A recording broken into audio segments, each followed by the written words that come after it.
안녕하십니까?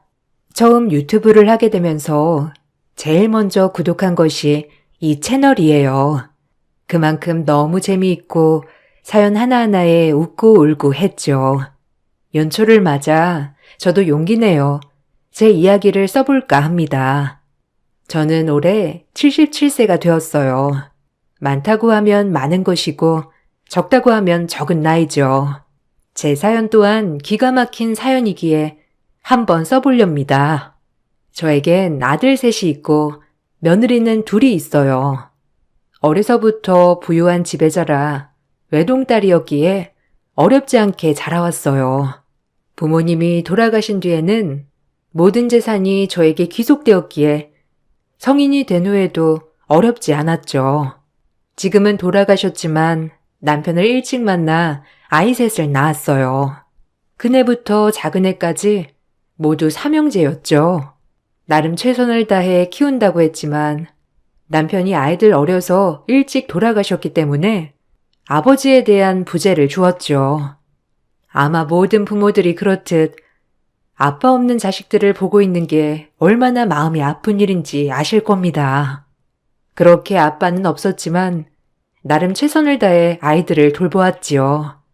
다행히 친정 부모님의 유산이 굉장히 많았기 때문에 홀몸으로 아이 셋을 키우는 건 힘들지 않았어요. 그렇게 아이들이 성인이 되었고 나름 잘 자라주었다고 생각했지만 저만의 생각이었어요. 어느 날 첫째 아이는 결혼을 하겠다며 큰 며느리를 인사시켜 주었어요. 며느리를 보자마자 전 화색이 돌았답니다. 엄마, 결혼할 사람을 데려왔어요. 저기 국수집 명희 아시죠? 명희랑 결혼하려고요. 허락해 주실 거죠? 어머, 국수집 딸 명희? 명희라면 지금 버스 회사에서 격리하고 있는 친구 말하는 거 아니니? 아니, 어떻게 만났어? 안녕하세요, 아주머니. 아니, 이제 어머니라고 불러야 할까요? 최명희입니다. 승현 씨랑은 어쩌다 보니 만나게 되었어요. 큰아들이 데려온 며느리는 저희가 종종 가던 국수집의 큰딸이었어요. 항상 학교 갔다 오면 부모님을 도와 국수집에서 열심히 일을 하는 모습을 인상 깊게 보았기에 저는 명희가 첫 만남에 바로 마음에 들었어요. 명희네 집은 살림살이가 매우 어려웠기 때문에 중학교를 졸업하자마자 명희는 버스 회사에 격리로 취직을 하여 일을 하고 있었고 그 돈으로 동생들 학비를 대며 열심히 살아가는 처녀였어요. 솔직히 큰아들은 매번 돈도 흥청망청 쓰고 철딱서니가 없어 늘 걱정이었는데 현명한 명희라면 우리 아들을 잘 이끌어줄 것 같아 아주 마음에 들었어요. 학벌이 낮아도 아이는 순수하고 착하고 총명했으니까요. 아니, 명희야. 우리 아들이랑 어떻게 만나게 된 거니? 그래도 이렇게 인연이 닿았으니 우리 잘 지내보자. 고맙다. 아니에요. 어머님이 혹시나 절 마음에 안 들어 하시면 어쩌나 너무 걱정했는데 승현 씨는 대학교도 나오고 저는 고등학교도 못 나왔는걸요. 그래도 이렇게 반갑게 맞아주셔서 너무 감사합니다. 제가 최선을 다해서 어머니 모실게요. 학력이 다가 아니다.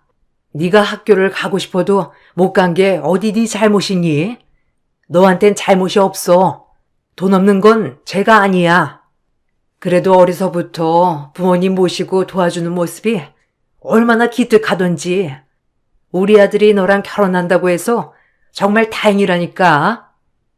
좋게 봐주셔서 감사합니다, 어머니. 어머님이 절 좋게 봐주신 것만큼 더 노력하고 더 잘할게요. 지켜봐 주세요. 며느리는 제 아들과는 다르게 밝고 싹싹했어요. 아무래도 어려서부터 어렵게 자라다 보니 돈도 흥청망청 쓰는 법도 없었죠. 아들들을 너무 오냐오냐 키운 탓에 셋 다 썩 마음에 들진 않았지만 큰며느리 명희는 제 마음에 쏙 든 며느리였습니다. 그런 며느리에게 저는 최선을 다해 잘해주었어요. 요즘 애들처럼 대바라지지도 않았고 오히려 제가 이렇게 잘해주면 잘해줄수록 명희는 고마워할 줄 알고 어른을 공경할 줄 알았죠. 문제는 아들이었어요.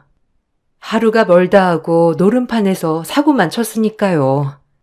아들은 결혼했다는 사실도 망각한 채 바람도 피우고 자기만 아는 철저한 이기주의였습니다. 그런 아들을 달래도 보고 애원도 해보고 혼내도 보고 별짓을 다 해도 이미 성인이 된 아들을 제가 어쩔 수는 없었죠. 그렇게 전 며느리 본낯이 없어졌어요. 엄마, 돈 좀 줘요. 이번에 못 먹으면 저 죽어요, 네? 마지막으로 그냥 조금만 꺼주세요. 제가 금방 갚을게요. 어차피 엄마 죽으면 다 우리 돈 되는 거 아니에요. 그러니까 좀 미리 준다 생각하고 좀 주세요. 저 진짜 빚쟁이 된다니까요. 야, 이놈의 자식아. 한두 번인 줄 알아? 대학교를 졸업했으면 번듯이 취업을 해서 아까리말 생각을 해야지. 결혼까지 한마당에 지금 엄마한테 맨날 돈 달라고 하는 네가 양심이 있는 거냐? 어쩜 그렇게도 철이 없어, 어? 명의를 봐서라도 그러면 안 된다. 아, 그러니까요. 명의 봐서라도 이번에만 해결해 주세요, 엄마가. 엄마 그럴 능력 되잖아요. 다신 돈놀이 안 할게요. 아, 마지막이에요. 아이고, 내가 진짜 제명에 못 살지. 어떻게 장남이 돼서 매번 엄마를 실망시키니? 내가 너한테 많은 걸 바래? 그냥 번듯이 취직해서 저 자식 잘 먹여 살리면 되는 것을 왜 그렇게 황된 꿈만 꾸는 거냐? 내가 나중에 너네 아빠 얼굴을 어떻게 보라고? 아들은 매일같이 노름판에서 사고를 치고 돈을 해달라고 했었죠. 마음 같아선 모른 척하고 싶었지만 결혼까지 한 마당에 이대로 두면 며느리까지 힘들어질까봐 매일을 그렇게 돈을 메꿔줬습니다. 그것이 잘못된 길이었죠. 그때 모른 척 했어야 했는데 한 번이 두 번이 되고 두 번이 세 번이 되다 보니 아들은 늘 저의 재산을 믿고 사고를 쳐댔죠. 어려서부터 어려움 없이 자란 아들은 돈에 대한 소중함을 몰랐고 마찬가지로 큰형을 보고 자란 나머지 아들들도 매한가지였어요. 정말 속상했어요. 그리고 이런 마음은 며느리에게까지 미안한 마음으로 이어졌었죠. 아들 하나 보고 들어온 며느리인데 매번 며느리 속을 상하게 했으니 어미 된 도리로 며느리 볼랏도 없었거든요. 하지만 며느리는 그런 저를 오히려 위로해 주었고 감싸 주었어요. 어머니, 이 사람 또 오늘도 안 들어오네요. 아휴, 어디서 뭘 하고 있는 건지 알아야 찾으러 가는데 죄송해요. 제가 좀 내조를 잘해야 할 텐데 제가 내조를 못해서 승현 씨가 밖으로 도나 봐요. 어쩌죠? 승현 씨 이대로 영영 안 오면? 그럴 리 없어. 네가 왜 죄송하냐? 자식 새끼 잘못 키운 내 잘못이지. 아휴, 너랑 결혼하면 정신을 차릴 줄 알았는데 어쩜 저 모양인지. 아니에요. 제가 이번에 승현 씨 오면 얘기 좀 잘해볼게요. 그래도 속은 나쁜 사람이 아니니까 우리 믿어봐요, 어머님. 며느리의 자책에 제가 더 미안한 하루하루였어요. 그렇게 시간이 흘렀고 이대로는 안 될 것 같아 며느리를 봐서 큰 아들에게 사업체를 하나 내주었어요. 큰 아들이 그렇게 하고 싶어 하던 프랜차이즈 빵집 하나를 차려주었죠. 그래도 아내도 있고 이제 아이도 낳아야 하니 자신이 원하는 걸 하나 하고 살면 책임감이라도 가질까 싶어서요. 처음 빵집을 차려주었을 때 열심히 할 것처럼 했죠. 하지만 시간이 지나고 아들의 천성은 여전했어요. 며느리에게 가게를 맡겨놓고 놀러 나가기 바빴거든요.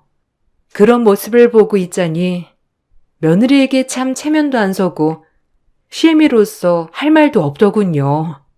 그런 마음을 아는지 오히려 며느리는 저를 살폈죠. 장사는 잘 되니? 빵 하나 사러 왔는데 표정이 안 좋구나. 승현인 또 가게 맡기고 나간 거냐? 아유, 내가 못 살아. 어머, 어머님 오셨어요? 그이 잠깐 나간 거예요. 요새 손님도 늘고 단골도 많이 생겨서 바빴거든요. 어머니, 빵 드릴게요. 아유, 괜히 너 고생하는 거 아니냐? 이런 거 한다고 그네가 설치지만 않았어도 네가 고생하진 않았을 텐데 널 볼 면목이 없어. 어머, 어머니 무슨 소리예요? 어머님 아니었으면 저희 밥벌이도 힘들었을 거예요. 그래도 매출이 꾸준해서 지금은 좀 나아요. 그렇담 다행인데 자기가 한다고 설쳤다가 너한테 맡기는 거 보니까 내가 마음이 편치 않아서 그렇지. 너 만나서 고생만 시키는 것 같아서 내가 사돈 어른들 볼 낯이 없다. 고운 딸 데려다가 고생만 시키고 미안해 정말. 아휴. 어머님, 그런 말씀 마세요. 그래도 이렇게 안정적으로 어머님 덕분에 살 수 있는 게 얼마나 행복한 건데요. 그리고 요새 승현 씨도 집에는 꼬박꼬박 들어오니까 좀 나아요. 그러니까 걱정 붙들어 매세요. 이제 오히려 제가 죄송하죠. 이젠 효도도 해야 하는데. 괜히 걱정하는 저에게 어머님 때문에 감사하다고 늘 말하는 며느리였습니다. 얼마나 고맙던지 뱃속으로 낳은 자식들보다도 제 마음을 알아주는 건 며느리뿐이었습니다. 철도 일찍 들고 배려도 얼마나 잘하는지 그러다 문득 며느리의 오래된 고민을 알게 되었어요. 쌀을 사러 가는데 쌀집에서 저에게 말해준 것이지요. 그 말을 듣고 바로 아차했어요. 얼마나 아무한테도 말도 못하고 끙끙 앓았을까. 어머, 사모님 나오셨어요? 아유, 명희는 그 집에 시집가서 신수가 확 폈던데 어떻게 사모님네 시집을 가게 됐는지 복이라니까요. 아유, 내가 복이지요. 명희 같은 며느리를 얻게 되었으니 얼마나 착하고 야무진지 며느리 복은 내가 있다니까요. 아, 그런데 명희네는 명희 시집가고 애들 학교도 못 가게 생겼으니 아주 그 집 친정엄마 낯빛이 어두워요. 아, 그래요? 제가 그 생각을 못했네요, 미처. 학교도 못 가고 명희가 생활비를 댔을 텐데 이제 생활비를 못 보내니까 그렇기도 하겠네요. 말씀해 주셔서 고마워요, 사장님. 사장님 아니었으면 아마 전혀 생각도 못하고 있었을 거예요. 고마워요. 가난한 집 장녀의 며느리는 학교도 못 가고 일찍 취업하면서 친정이 생활비를 보태어왔는데 우리 집에 시집을 오면서부터 친정이 생활비를 보탤 수 없었던 것이죠. 그러면서 동생들도 학교를 못 다닐 위기에 놓였다고 들었어요. 어찌나 가슴이 아프던지 며느리를 불렀죠. 그리고 냉큼 도와주겠다고 했어요. 며느리는 처음에 거절했지만 저의 완고한 고집에 꺾였죠. 명희야, 혹시 돈 필요하지 않니? 내가 너 시집 올 때 많은 것도 못 해주고 뭐 하나 크게 해주고 싶은데 돈으로 해줄까 해. 어머, 어머니, 시집 올 때 폐물들 많이 해주셨잖아요. 더 이상은 괜찮아요. 오히려 저희가 해드려야죠, 어머니한텐. 그게 사실 오늘 쌀집한테 얘기 들었어. 네 동생들도 공부 이제 못한다고 하더라. 집도 많이 어렵고 괜찮은 거야? 제 말이 끝나자마자 엉엉 눈물을 쏟는 며느리였어요. 그 눈물이 어찌나 서러워 보이던지 제 마음까지 찢어놨죠. 남편한테도 말하지 못했고 저한테도 당연히 말하지 못했는데 본인이 시집와서 괜히 동생들 공부마저 못하게 한 것 같아 죄책감이 든다고 했어요. 그리고 친정 부모님들도 몸이 안 좋아 국수집을 오래 운영할 형편도 안 된다고 말이죠. 미리 알았어야 했는데 어머니, 죄송해요. 이런 얘기 하는 게 아닌데, 승현 씨한테 얘기할 수도 없고, 그냥 가게 좀 더 자리 잡고 제가 조금씩 도와주려 했어요. 그때까지만 동생들한테 취업하라고 했고요. 제가 중졸이라 동생들은 공부를 꼭 시키고 싶었거든요. 이런 얘기 진작 가지 그랬냐? 우리 집에 시집와서 네가 승현이 때문에 마음고생을 얼마나 해? 미안하다. 진작 알아줬어야 했는데. 아니에요, 어머니. 신경 쓰지 마세요. 친정일은 제가 알아서 할게요. 어쩌다 제 얘기 들으셨는진 몰라도 잊어주세요. 너도 이제 내 딸인데 내가 어떻게 모른 척을 해? 이제 친정 걱정은 말아라. 좋은 것만 생각하고 좋은 것만 보고, 정 그런 며느리 이야기를 듣고도 모른 척 할 수 없어 며느리의 집을 돕기로 했어요. 이 과정에서 둘째와 셋째와도 마찰이 생겼죠. 내가 키운 아들들이 맞나 싶었어요. 아빠 없이 자라는 아이들 기죽을까 오냐오냐 키운 것이 아이들을 인정머리 없고 자비 없이 키운 꼴이 되었죠. 첫째 며느리에게 지원을 해준다고 어떻게 알게 되었는지 둘째와 셋째는 길길이 날뛰었습니다. 엄마, 사실이요? 아니, 형수네 집 지원해 준다는 게 말이 되냐고. 우리가 자선 사업가도 아니고. 그럴 거면 나나 좀 도와줘요. 맞아요, 엄마. 생판남을 왜 도와요? 나랑 둘째 형한테도 뭐 하나 차려줘요. 엄마 그럴 능력 되잖아, 우리도 잘할 수 있어. 너희들은 엄마가 돈으로 보이냐? 그저 돈. 어려서부터 엄마 얼굴만 보면 돈밖에 몰라? 내가 돈 없고 병드는 늙은이면 쳐다도 안 볼 놈들이야, 이놈들은. 내 말이 틀려? 내가 우리 며느리 집 도와주고 싶어서 내 돈으로 돕겠다는 건데 누가 말려, 안 그래? 그게 아니라 동생도 한 명이 아니라 두 명이던데 그 집 학비에 그 집 생활비까지 엄마가 왜 내주냐고요. 난 그게 이해가 안 돼. 형수도 시집 왔으면 친정이랑 연은 딱 끊어야지. 참나, 지네 친정일은 여기까지 끌고 와서 엄마 돈을 노려? 기가 막히네. 이 일은 너희가 왈가왈부할 일이 아니야. 그러니까 신경 꺼라. 내 돈으로 내가 지원해 주는 거니 더 이상 말 마라. 안 그러면 지금 너희한테 하는 지원들도 싹 다 끊을 줄 알아. 내가 자식 새끼들을 잘못 키웠지. 한 명도 아니고 3명씩이나. 아이고. 그렇게 자식들과 한참을 입씨름한 뒤에 며느리네 집을 도울 수 있었어요. 이 과정에서 며느리는 얼마나 저에게 고마워했는지 늘 저에게 당연하게 돈 요구만 하는 자식들을 보다가 며느리를 보니 오히려 제 마음이 더 좋더군요. 정말 잘했다고 생각했죠. 어머니, 정말 이 은혜를 제가 어떻게 보답할까요? 아무리 돈이 많아도 이건 쉽지 않은 일인데 어머님 은혜를 제가 어떻게 갚아야 할지 정말 몸둘 바를 모르겠어요. 감사합니다. 제가 정말 두고두고 이 은혜는 잊지 않을게요. 됐어. 은혜는 무슨? 너도 내 딸이니까 너무 고마워하지 마라.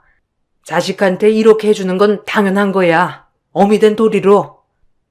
그렇게 이 일로 며느리와 더욱더 돈독해졌어요.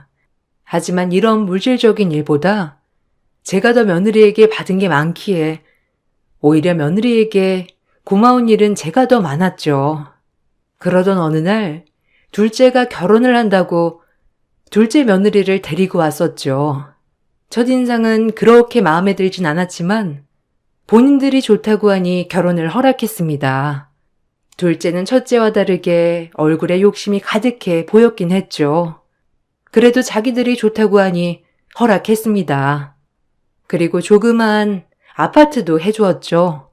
이 문제에 대해서도 둘째 며느리의 속셈이 너무 빤히 보여 마음에 들진 않았지만 그래도 반대하면 괜히 애들 마음에 못 박는 것 같아 허락하였죠.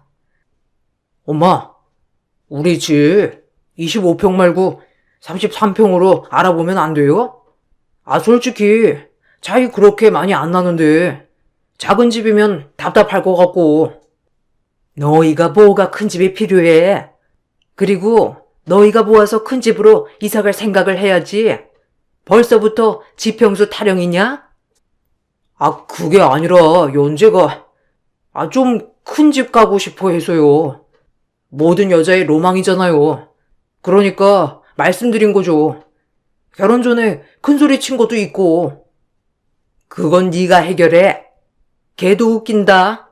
뭐 해오는 게 있다고 큰 집을 바래. 뻔뻔하기도 유분수지. 난 25평 이상은 못 해줘. 그렇게 딱 잘라 선을 긋고 신혼집을 해주었죠. 둘째 며느리는 표정이 밝지 않았지만 그래도 집 해주는 것만으로도 고마워했어요. 그렇게 결혼식을 올렸고 명절이 되어 다 모였는데 둘째 며느리가 큰 며느리에게 하대하는 것을 보고 기겁하고 말았네요. 어머, 형님은 되게 신기하다. 근데 요새는 고등학교 안 나온 사람은 드물긴 하던데 무슨 조선시대의 사람인 줄? 어? 살기가 어려워서. 그래서 나도 아기 태어나기 전에 공부 좀 해볼까 해. 그래도 고등학교 졸업장은 있어야 할 것 같아서. 진작 하셨어야죠. 그리고 저 남편한테 형님 얘기 듣고 정말 쇼킹했잖아요. 어머님이 형님 집도 다 도와준 거라면서요? 아니, 형님은 무슨 복이길래. 중졸의 어머님 사랑까지. 부럽네요, 정말. 아니, 그리고 그러면 좀 이런 거 혼자 할 만하지 않나? 도움을 그렇게 받아놓고 저한테까지 시키는 건 좀 뻔뻔하죠. 안 그래요? 전 집 하나 딸랑 하나 받았는데 아무래도 사랑 많이 받는 며느리가 더 헌신해야죠. 둘째 며느리는 큰 며느리에게 명절에 일을 하는 문제를 가지고 나에게 도움을 많이 받았으니 혼자서 해야 하지 않냐라는 뉘앙스로 깔아뭉개고 있었죠. 어찌나 화가 나던지 둘째 며느리의 인성은 원래도 마음에 안 들었지만 이런 모습을 보니 정이 떨어지더군요. 넌 무슨 말을 그렇게 하니? 그네가 네 친구도 아니고 어디 그런 말본새가 있어? 그래도 형님인데 예의는 차려야지. 어머니, 그게 아니고요. 전 형님이 자꾸 저보고 이래라 저래라 하시길래 그저 그냥 말한다는 것이. 죄송해요. 말 조심해라. 그리고 형님 깍듯이 대하렴. 손윗사람 함부로 대하지 말고. 그러다 셋째 들어오면 너까지 무시당할라. 안 그러니? 네. 근데 어머님이 형님을 좀 유난히 예뻐하시는 것 같아서 질투는 나긴 나요. 그러니까 저도 좀 예뻐해 주세요. 아셨죠? 눈앞에서 저렇게 알랑방귀를 끼는데도 어찌나 정이 안 가던지 그저 그냥 웃고 넘어갔어요. 그리고 나서부터의 일입니다. 몸도 예전 같지 않고 근육도 경직되어 가는 것이 하도 몸이 이상하여 병원에 가서 진단을 받았죠. 병원을 가서 진단을 받아보니 파킨슨 병이라고 하더군요. 아직은 초기 단계이고 약물 투여를 하면 괜찮아진다고 하지만 걱정이 많이 되었어요. 점점 진행하는 병이기도 하고 나중엔 걷기도 힘들어진다고 하니 덜컥 겁부터 나더라고요. 제 병은 어느새 제 아들들에게 큰 부담이 되어 가고 있었습니다. 아무리 요새 약물이 잘 나왔다고 하지만 점점 탱링하실 텐데 어쩌냐? 누가 보실지부터 얘기해야 하지 않겠소? 병 들어가는 노인을 그냥 혼자 둘 순 없잖아.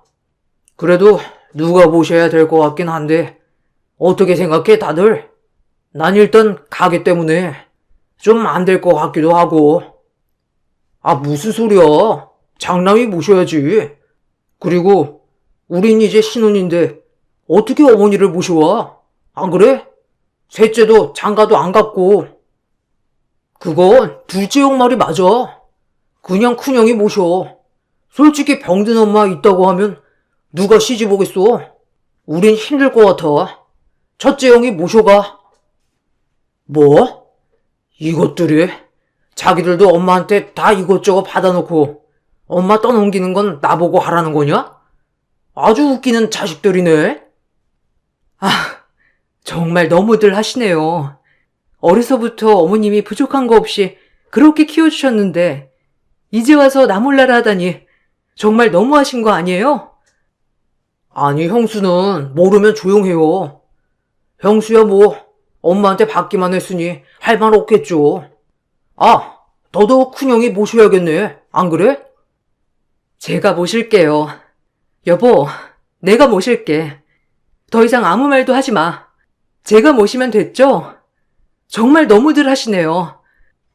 아니, 형님이 당연히 모셔야죠. 생판남인데 그렇게 도움받고 그럼 나 몰라라 하실 거였어요?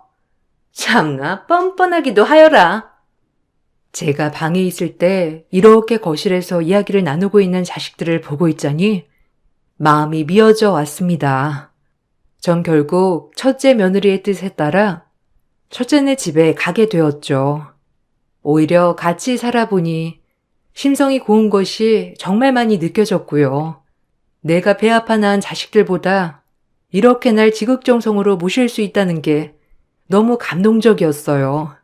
아침, 점심, 저녁 반찬 하나 겹치지 않고 철이면 철마다 맛있는 것을 얼마나 많이 해줬던지 너무 고마웠죠. 그리고 조금 늦게 첫째네에 아이가 생겼어요. 몸도 무거워진 며느리가 나까지 케어할 생각에 얼마나 힘이 들까 생각하며 마음이 너무 무거웠죠. 하지만 며느리는 오히려 기뻐했어요. 어머니랑 이렇게 살림을 합치니까 좋은 일이 생기는 것 같아요. 사실 너무 걱정했거든요. 아이가 너무 안 생겨서. 어머님이 완전 복을 굴러다가 가져오신 것 같은데요. 너무 감사합니다, 어머니. 첫 손주니까 많이 예뻐해 주세요. 아이고, 고맙다. 그렇게 말해주니 난 혹여나 몸도 무거워졌는데 혹시라도 나 때문에 더 손이 갈까 걱정했거든. 절대요. 어머님이 그러셨죠? 제가 늘 딸 같다고. 저도 마찬가지로 어머님이 친정 엄마 같아요. 그러니까 절대 그렇게 생각하지 마세요. 며느리의 말에 얼마나 고맙던지. 하지만 첫째 아들은 오히려 절 못마땅해 했죠. 오히려 제가 몸이 안 좋아지자 재산을 더 탐내기 시작했어요. 그리고 이제 우리가 모시니까 당연히 엄마네 재산은 우리 거라는 마음을 가진 듯해 보였죠. 엄마, 그 건물이랑 땅, 제 앞으로 해놓는 게 어때요? 어차피 계속 우리랑 살 건데 미리미리 해놓으면 좋잖아요. 애들한테도 빨리 말해야 미련을 안 가질 거고, 안 그래요? 그냥 빨리 엄마가 내 앞으로 해놨으면 좋겠는데, 미리미리. 여보, 무슨 소리야? 그리고 어머님이 결정하실 문제지. 그런 걸 가지고 왜 당신이 나서서 어머님한테 그런 식으로 얘기해? 넌 빠져. 이 문제에 네가 낄 자리가 어디 있어? 나랑 엄마랑 둘 문제야. 어차피 엄마 돌아가시면 재산 싸움 날 것 같은데 미리 해주시면 좋잖아. 애들 말도 못하게. 그리고 우리가 모시는데 당연히 다 우리 거 해야지, 안 그래? 아니, 안 그래요, 엄마? 아직 죽지도 않은 나에게 저렇게 말을 하는 아들을 보며 억장이 무너졌어요. 그리고 전 마음을 먹었죠. 이 재산을 절대 미리 주면 안 되겠다고요. 가뜩이나 업신여기는 엄마, 돈이라도 없으면 얼마나 업신여길까요? 하지만 제 병은 저도 너무 무서웠습니다. 점점 움츠러드는 근육경직, 그리고 가끔 깜빡깜빡하는 기억력 때문에 하루에도 몇 번씩 불편해졌죠. 제가 재산을 계속 주지 않고 있자 큰아들은 이제는 절 협박하더군요. 제 아들이 맞나 싶을 정도로 아들은 괴물이 되어 있었어요. 엄마, 우리랑 살기 싫어요? 아니, 재산 그거 먼저 좀 달라는 건데 그렇게 고집 부리면 어떻게 하겠다는 거예요? 아니, 말 다 했니? 너 지금 엄마한테 협박하는 거냐? 네가 나한테 한 게 뭐가 있다고, 유세야? 어? 고생도 명의가 하고 날 모시는 것도 명의인데 꼴랑 너랑 같이 산다고 해서 유세 떠는 거냐? 참나, 어이가 없어서 네 어미가 좀 아프다고 아주 호구 같지? 아니, 맞잖아요. 어쨌든 돌아가실 때까지 나랑 사실 건데 미리 좀 해주면 얼마나 좋아요. 안 그래요? 참나, 안 그럼 내가 엄마를 왜 모셔? 에이. 이 말을 하고 나가버렸죠. 얼마나 황당하고 눈물이 나던지 이제서야 알 것 같았어요. 제 아들들은 저를 돈 주는 엄마, 그 이상도 그야도 아닌 사람 취급을 하고 있었죠. 간간히 집에 들르는 둘째랑 셋째도 제 재산밖에는 관심이 없었으니까요. 그렇게 하루하루 죽지 못해 살아가고 있을 때 큰 며느리는 제 마음을 알았는지 저에게 기분 전환도 시켜준다며 이리저리 저를 데리고 많이 구경시켜줬습니다. 젊어서 남편 잃고 평생 애들만 바라보고 살았는데 이렇게 놀러 다니니 기분이 이상했죠. 그리고 그렇게 모든 것이 처음인 저는 며느리와 함께하는 것이 전부였죠. 진짜 딸도 이렇게는 못할 것 같았어요. 모든 걸 결심했죠. 그리고 설날이 되었습니다. 제가 재산을 틀어지고 움켜쥐고 있자 큰아들은 절 모실 필요가 없다고 생각했는지 둘째와 셋째와 함께 저에게 오더군요. 그날은 첫째 며느리를 제가 심부름을 보냈기에 집에 홀로 있던 날이었어요. 첫째가 제 방에 들어오더니 금세 어디로 가자고 하더군요. 갑자기 이상했죠.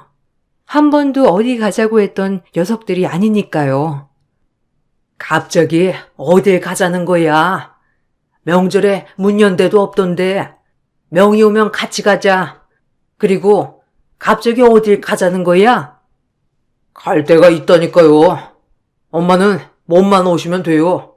그러니까 얼른 밖으로 나오세요. 둘째, 셋째 기다리고 있어요. 큰 아들의 말에 혹시라도 나를 데리고 어디 구경을 시켜주려나 하고 짐을 챙겼죠. 조금의 희망을 가지고 말이에요.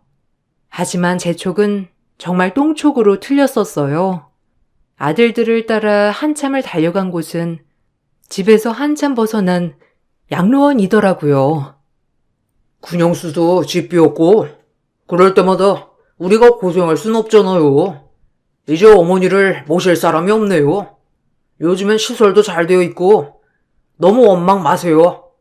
아무래도 여기는 프로그램도 여러 개고 엄마 계시기 딱 좋은 환경일 거예요. 아셨죠? 뭐? 지금 나를 양로원에 갖다 버리는 거냐? 너희들을 내가 어떻게 키웠는데 어쩜 그럴 수가 있어? 어? 이 어미가 뭘 그렇게 잘못했냐? 안 그래? 아비 없이 너희가 원하는 거 하고 싶은 거 다 하게끔 키웠다. 내가 왜 이런 취급을 받아야 해? 그러니까 진작 재산분할 잘 해주셨으면 좋았잖아요. 이대로 재산 안 넘기시면 저희끼리 나눠 가져야 하는데 그럴 거면 제가 엄마를 홀로 모실 수는 없죠. 안 그래요? 어차피 둘째네 셋째네도 못 모신다고 엄마가 가셔야죠 뭐. 이해해 주세요. 첫째 입에서 나온 말이 저를 더 황당하게 했죠. 본인에게 재산을 주지 않으면 같이도 못 산다는 저 말이 얼마나 비수가 꽂히던지 내가 애지중지 키웠던 아들들이 아니구나라고 생각이 드는 순간이었어요. 전 그렇게 양로원으로 들어갔어요. 그리고 얼마 후 큰며느리가 저를 데리러 왔죠. 큰며느리는 저를 보자마자 통곡을 하며 죄송하다고 하더군요. 그리고 같이 집으로 향했어요. 제가 모두가 모인 자리로 돌아오자 아들들은 흠칫 놀랐고 큰아들은 며느리에게 무섭게 따지더군요. 제 아들이 맞나 싶었죠. 아니, 어머니를 왜 모시고 와? 거기 보내드린 건데 너 이혼당하고 싶어? 착한 척 좀 하지 말라니까. 네가 상관할 게 아니야. 인간 같지도 않은 놈. 어떻게 어머니한테 내가 왜 설에 자리 비웠는지 모르겠지? 어머니, 본부대로 했습니다. 그래, 됐다. 고마워, 명희야. 너 아니었으면 정말 어떻게 살았을까 싶다. 너만이 내 자식이구나. 내가 마음먹은 게 맞았어. 전 제가 가진 모든 재산을 사회에 환원했어요. 그리고 이 일을 제 며느리가 도와주었고요.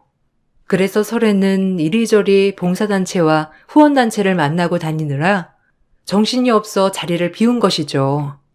그리고 재산을 기부한 나머지 건물 하나를 며느리 이름으로 남겨주었습니다. 며느리는 한사코 되었고 이것마저도 기부하자고 했지만 평생 며느리에게 받기만 한 것 같아 마지막 선물 하나를 주고 싶었죠. 이 모든 것을 며느리는 다 알고 있었습니다. 그리고 제 소원을 며느리는 다 들어주었죠. 내가 죽으면 이 재산을 너네 셋이 나눠 가져야 한다고 그것마저도 불만이었지? 너네 불만 안 생기게 다 헌원했다, 사회에. 그리고 이제 너네는 나 안 봐도 좋아. 아니, 이제 내가 너네 안 볼란다. 이미 내가 살 집도 다 마련해놨어. 나머지 강남 건물 하나는 명희한테 넘겼어. 나쁜 것들. 아비 없이 철저히 희생만 한 나한테 너네가 어찌 그럴 수가 있어? 안 그래? 이제 엄마는 너네한테 미련 없어. 그리고 당신은 나랑 이혼해.